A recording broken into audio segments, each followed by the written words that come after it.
महर्षि, ये जो प्रश्न है ये हम इसलिए कर रहे हैं कि बहुत जने हैं जो रोज इस प्रश्न को आते हैं, हमारे पास जो प्रश्न आते हैं और जो भजन मार्ग से जुड़े नहीं हैं उनके ज्यादातर ऐसे प्रश्न है। महाराज जी इनका पहला प्रश्न है, मेरी तबीयत ठीक क्यों नहीं रहती। सेकंड है, मेरी नौकरी कब लगेगी। थर्ड है, मेरे पति का काम सही से चले। आप खुद विचार करके देखो हमारी बात में क्या है। खुद विचार करके आप देखो, आपका बच्चा आपकी छाती में बैठ के लड़ के कह सकता है कि मम्मी मुझे ये चाहिए, लेकिन पड़ोसी का दैन्यता से मांग सकता है, वो भी आप दो या ना दो। आप भगवान को अपना प्रभु मानती हैं, अपना स्वामी मानती हैं, अपना इष्ट मानती हैं। देखो अंदर से हम बाहरी पूजा को विशेष महत्व नहीं देते कि आप अगरबत्ती लगा लिया, धूप लगा लिया, घंटी बजा दी। सेवक वही है जो स्वामी की आज्ञा पर चले।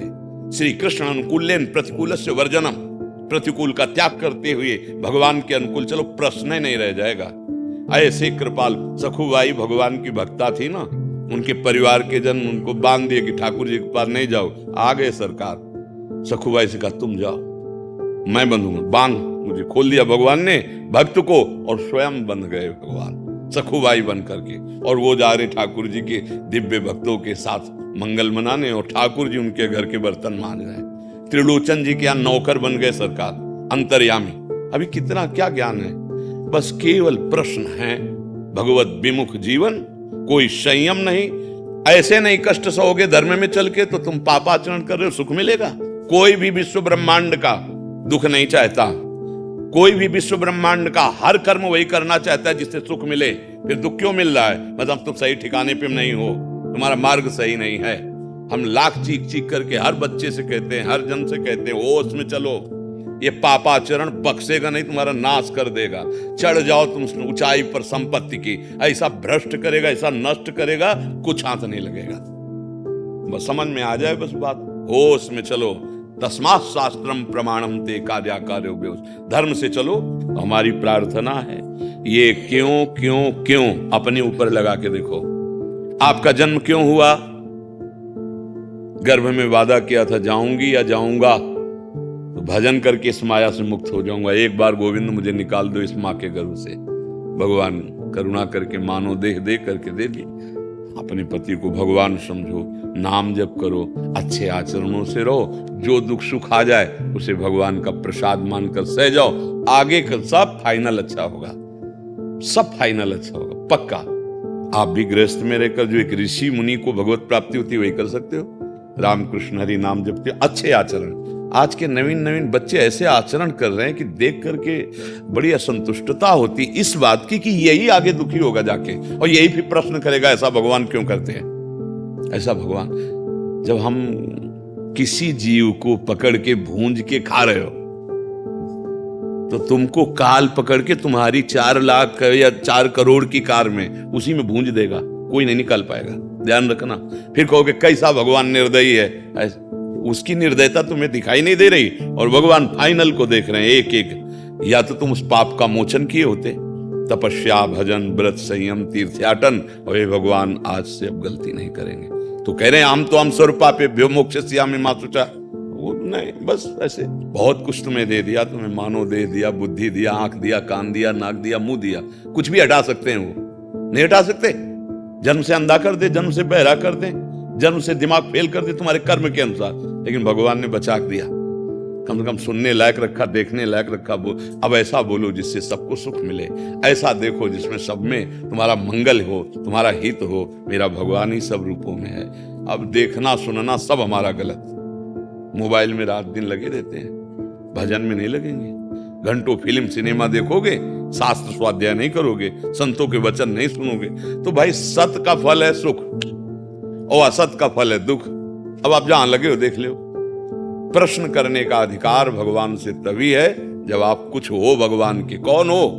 भगवान को पराया समझे हो। क्या समझे भगवान को? पराया। अगर कोई भगवान है तो मेरा परिवार, मेरा, तुम्हारा परिवार कहां से लाए हो? कहां से लाए हो? तुम बना सकते हो? एक रूम लगा के दिखाओ अपने, तुम बना सकते हो? अरे उसने दिया है, उसका परिवार है। तुम केवल सेवक बनो, पति की सेवा। पति पत्नी को ये न समझे कि कोई दासी है, नहीं, समर्पित होकर आया तो भगवान मेरे इस रूप में आए, मेरी अर्धांगिनी बनने की लीला भगवान कर, उसके भाव, उसको प्यार, उसका दुला कैसे रह जाएगा? 4-4 बॉयफ्रेंड बना रहे हो, 4-4 गर्लफ्रेंड बना रहे हो, तुम्हें पति से प्रेम होगा, तुम्हें पत्नी से प्रेम होगा, भ्रष्टाचार तुम्हारे दिमाग में भरा रहेगा, ऐसे पाप करोगे कि यहाँ नरक भोगोगे, मरने के बाद दुर्गति को प्राप्त होगे। सच्ची बात है, पक्की बात है। यहाँ ये नहीं कि तुम्हें जंतुर बांधे, तुम्हारे ये ड्रामेबाजी से कुछ नहीं होता। सत्य मार्ग में चलो, सिंहवत जियो, कूड़ा करकट की तरह मत बटोरो पाप, यही तुम्हारा बोझा बन जाएगा। वो तो करुणा समुद्र, क्या जानते हो उनकी करुणा को, कैसे जानोगे? थोड़ा हृदय पवित्र करो। हमारी तो भाई आज दिमाग में यही बात चढ़ी है, सत्य से नहीं चलोगे तो कुछ नहीं। अगर आपको भगवान ने हमारे पास भेजा है तो हमारी बात समझो, अगर बुरा लगे तो इसको अंदर बैठा लो। एक कड़वी दवा है जो तुम्हारे हृदय के विकार को नष्ट कर देगी। और अच्छा लगे तो भगवान की बड़ी कृपा भी, तो चलो ही। अगर बुरा भी लगे तो ये मान लेना कि चूर्ण है पर बहुत कड़वा है, पर इससे बड़ा मंगल हो जाएगा। आए किस लिए हो? मनोरंजन करने थोड़ी आए हो, सुधार के लिए आए हो।